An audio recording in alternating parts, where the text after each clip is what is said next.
पसंद करते हैं। पूरे पाकिस्तान से आते हैं लोग बहावलपुर में, ख़ास यहाँ की कुंदन की ज्वेलरी लेने।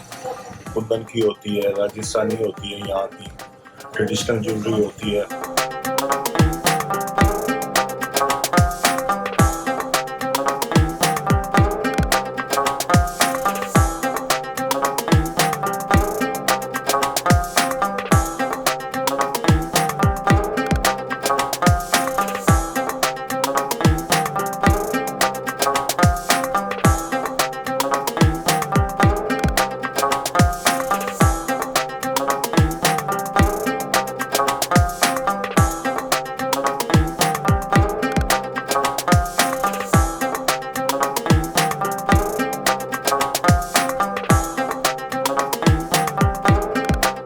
क्वांटिटी कम हो गई है सेल होना, मतलब जो पहले 5 तोले लेता था अब 2 तोले पे आ गया, 10 तोले वाला 5 पे आ गया, 50 वाला 25 पे आ गया।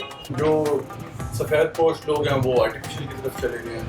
इस तरह से गोल्ड की सेल थोड़ी कम हो गई, लेकिन गोल्ड के कारीगर और आर्टिफिशियल के कारीगर दोनों फ़र्क है, हर चीज़ में फ़र्क है इन दोनों में। गोल्ड जो है उसको गोल्ड का ही बनाता है कारीगर, उसका अलग होता है, उसका वॉश करने वाला अलग होता है, उसको पॉलिश कर फिनिशिंग करने वाला अलग होता है, आर्टिफिशियल का सब कुछ अलग है। 20,000, 25,000, 30,000 का आर्टिफिशियल का सेट मिल जाता है, 15,000 का मिल जाता है, 2,000 का भी मिल जाता है, 3,000 का भी मिल जाता है। सोने का रेट जो ज़्यादा है इसकी वजह से लोग ज़्यादातर आर्टिफिशियल इस्तेमाल करते हैं। ज्वेलरी के लिए ब्रांड सेट भी होते हैं आर्टिफिशियल में, लोकल भी मिल जाते हैं। अब नया रुझान सामने आया कि लोग गोल्ड बेच के आर्टिफिशियल ज्वेलरी खरीदते हैं।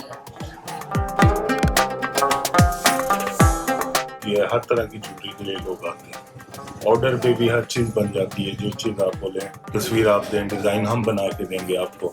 पीतल जो है वो माहौल दोस्त होता है, प्लास्टिक तो इसमें यूज़ ही नहीं होता। वो हम बिल्कुल आसानी से रिफाइन भी कर लेते हैं, उसको ढलाई भी कास्टिंग होती है वो कर लेते हैं। सब हैंडमेड वर्क होता है। या कॉपर पीतल जो है वो हाथ पे ही तैयार होता है।